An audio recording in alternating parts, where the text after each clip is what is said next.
राज्यातील अल्पसंख्याक शाळांमध्ये शिक्षक भरतीचा मार्ग मोकळा, 80% रिक्त पदे भरण्यास शासनाची मंजुरी.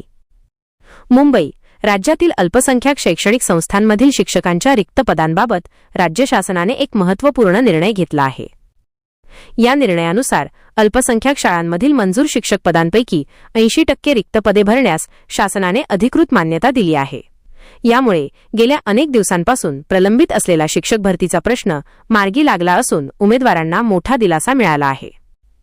शालेय शिक्षण व क्रीडा विभागाने या संदर्भातील शासन परिपत्रक प्रसिद्ध केले आहे. यापूर्वी सामान्य शाळांमधील 80% पदे भरण्यास परवानगी देण्यात आली होती. त्याच धर्तीवर आता अल्पसंख्याक शाळांनाही ही सवलत लागू करण्यात आली आहे. महत्त्वाचे मुद्दे. एकूण रिक्त पदे.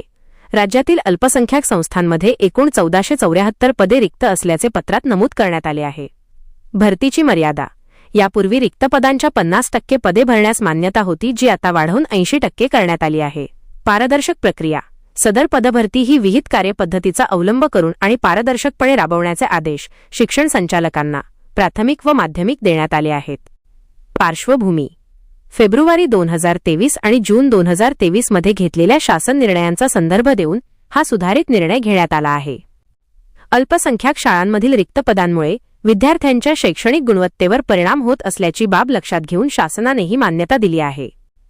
या निर्णयामुळे पुणे आणि मुंबईसह राज्यातील सर्वच विभागांमधील अल्पसंख्याक शाळांमध्ये शिक्षक भरतीची प्रक्रिया आता वेग घेणार आहे. कक्ष अधिकारी द.छ. शिंदे यांच्या स्वाक्षरीने हे आदेश निर्गमित करण्यात आले आहेत. व्हिडिओमधील शासन निर्णय व परिपत्रक आपणास हवे असेल तर ते आपल्या शासन निर्णय व परिपत्रक या टेलिग्राम चॅनलवर उपलब्ध करून देण्यात आलेले आहे. त्या ठिकाणावरून आपण ते डाउनलोड करून घ्यावे.